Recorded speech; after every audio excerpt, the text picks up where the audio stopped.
está aqui no estúdio com mais informações.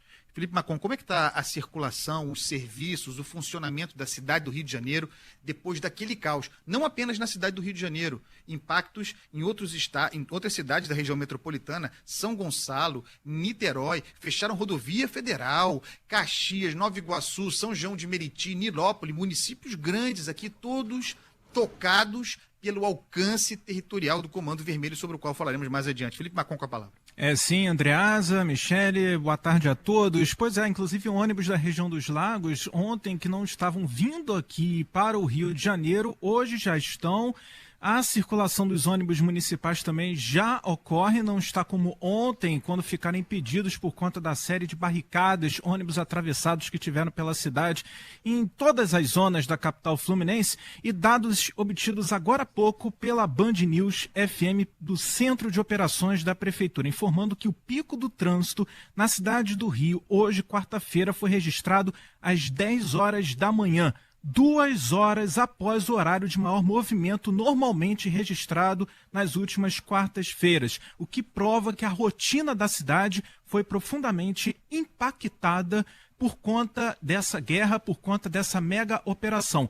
Hoje, ao que tudo indica, a população, com temor de sair ainda na parte mais cedo do dia, deixou para sair depois, isso já demonstrado por dados do Centro de Operações da Prefeitura, indicando também um fluxo de trânsito 70% menor que a média. Escolas municipais e da rede estadual funcionando, apesar disso, a situação dos ônibus já é de circulação. Essa rede municipal estadual das escolas está funcionando agora. No caso do ensino superior, a UFRJ, a UERJ e UF preferiram manter as atividades suspensas. A gente frisa, inclusive, que sindicatos dos profissionais de educação pediram para essas aulas serem suspensas no dia de hoje. Algumas regiões permanecem com comércio fechado, a gente destaca Engenho da Rainha, Penha, Olaria, Inhaúma, essas regiões que são próximas aos complexos da Penha e também do Alemão.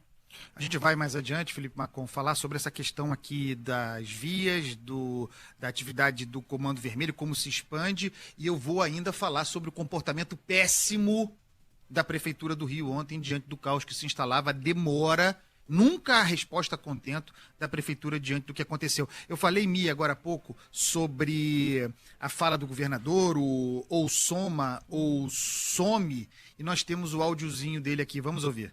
O governador desse estado e nem nenhum secretário vai ficar respondendo, nem ministro, nem autoridade, nem ninguém que queira transformar esse momento numa batalha política. Todo aquele que quiser vir para cá no intuito de somar, seja governador, seja ministro, qualquer outra autoridade, é bem-vindo. Quem quiser somar com o Rio de Janeiro nesse momento, no combate à criminalidade, é bem-vindo. Os outros que querem fazer confusão, que querem fazer politicagem, o nosso único recado é suma. Ou soma ou suma. Está aí a fala do governador a que eu me referi.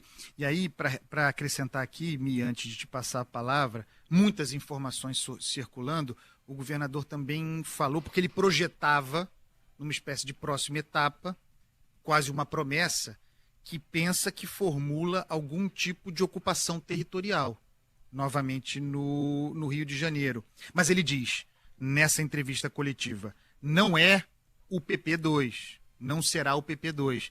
E ele já tinha feito, ao longo dos últimos dias, desde ontem, das últimas horas, uma comparação com aquela grande operação de 2010, no próprio Complexo do Alemão, Complexo da Penha, que resultou na instalação da unidade de polícia pacificadora. Qual é a diferença que ele apontava? Naquela ocasião, o Estado marcava a data.